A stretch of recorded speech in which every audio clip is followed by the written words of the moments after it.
عاو أبغى أقول فرح سنة هاي أنا أسفل جوجنا أنا كيجا صاحبك في سنة ما يقدر أنا لو سألت كويديو مصاب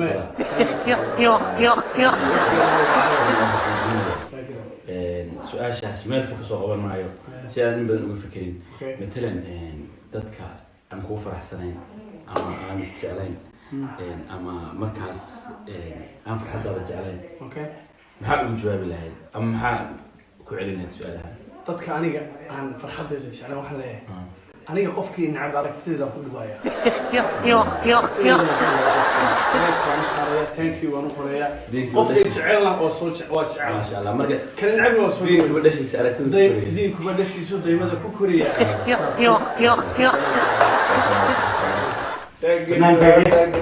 عندك العروس نفسه دعية